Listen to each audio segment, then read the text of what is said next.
Friends, ಇವತ್ತೆಲ್ಲಪ್ಪ ಇದ್ದೀನಿ ಅಂದರೆ ನಮ್ಮೂರಾಗ ಆಗಲಕೋಟೆಗಿದ್ದೀನಿ. ಏನಪ್ಪ ಅಂದರೆ ನಮ್ಮ ದೊಡ್ಡಮ್ಮನವ್ರ ಮನೆ ಗುರುಪ್ರವೇಶ. ಬರ್ರಿ ತೋರಿಸ್ತೀನಿ.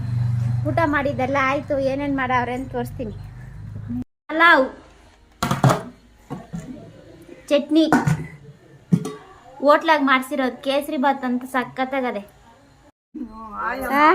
ನಮ್ಮಮ್ಮ, ನಮ್ಮ ದೊಡ್ಡಮ್ಮ, ಇವ್ರು ನಮ್ಮ ಮಂಡ್ಯ, ಇವರು ನಮ್ಮ ಅಮ್ಮನವ್ರ ರಿಲೇಷನು, ಮಾಮ್ನು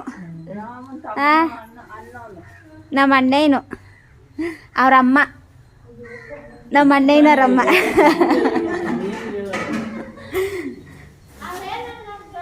ಬಾತ್ ಸಖತ್ತಾಗದೆ, ಟೇಸ್ಟ್ ಆಗದೆ.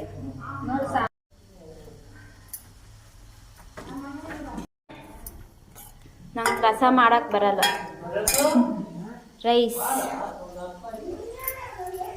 ಅಳಸಂದಿ ಕಾಳು ಪಲ್ಯ ಸಖತ್ತಾಗದೆ. ಪಲಾವ್, ಸಾಂಬಾರು, ರಸನೂ ಮಾಡವ್ರೆ. ಹೆಸರು ಬೇಳೆ ಪಲ್ಯ. ಇದ್ರಾಗ ರಸಮ್ ಇದ್ರಾಗ ಇದು ಅನ್ನಕ್ಕಿಕ್ಕವ್ರೆ ಇವಾಗ.